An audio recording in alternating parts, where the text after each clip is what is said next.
You're watching News at Prime. Let's get into another important conversation. A group of South African citizens have reportedly reached out for assistance to non-governmental organization Brave to Love. This is after being trafficked to Southeast Asia. They were promised employment but ended up being forcibly transported across the border into conflict-affected Myanmar, and they were held captive. Brave to Love Director Byron Mann joins us now for more. Byron, good evening to you. Thank you for your time. Let's start with how many South African citizens do you understand are being held captive in Myanmar? Well, firstly, thank you for the invitation tonight. So we are looking at, it's difficult for us to give an exact number, but from what we've gathered from most of the other survivors who have managed to come home, we're looking around about 150 to 200 South Africans that were trafficked into these scamming compounds in Myanmar. And what is the line? What is it that they are sold that makes them believe that these are real job opportunities? And what happens when they get to Asia? So what we need to understand is that this syndicate is actually, they're very professional with what they do online specifically. So they actually go and research their if you want to call it, the target that they are after in an individual. So then they're going to find out what it is that they would be most vulnerable to. For example, we've had some of it was two young boys that were lured across to go and play football. That side. The others are to be English teachers or online marketers. It depends on what they believe the person would actually be most vulnerable to. Yeah.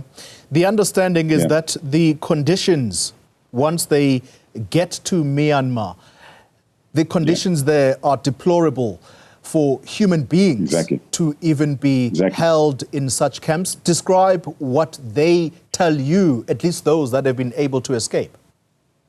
So what we've managed to find out from the people who have managed to get home, they get across to Thailand, and then from Thailand they actually are transported. That trip takes anywhere between 6 to 8 hours until they get to the river, and once they cross over into Myanmar over the river, that's when they are bundled into the compound. These scamming compounds are there specifically just to make money. So there's no luxuries or comforts and so on within the compound. Yeah, the guys are staying in dormitories, on bunk beds. They are given a bottle of water, and most of the people are working 18 to 20-hour shifts at a time, with specific deadlines and targets which they have to meet. If they don't meet them, they institute fines and also beatings, and the conditions are really abusive and really, really rough on the people that side. So they are literally forced under the threat of assault and fear of death. Yeah, and these are warehouses that they practically live on. Do we know what products they are forced to produce? So they basically scamming people, mainly when it comes to sextortion. So it's romance scams.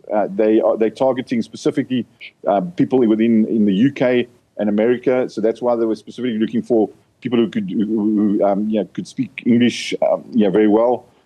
So that they have a target market that they would actually apply them to, and they basically go in with the angles of dating and online romances and so on, and they actually then get the people to invest in cryptocurrencies, and from there the scam starts. They bleed the people dry of every cent that they have through the cryptos. Yeah. So let's talk about Brave to Love. How many have you been able to assist in order for them to escape the daylight enslavement, modern day enslavement, I should put it? Yeah. How many have you been able to help, and the Department of DIRCO, this is Department of International Relations and Cooperation, are they involved at all in these efforts to try and rescue these South Africans? Yeah, so first, okay, so we've been fortunate enough to work with 39 people that we would be able to bring home.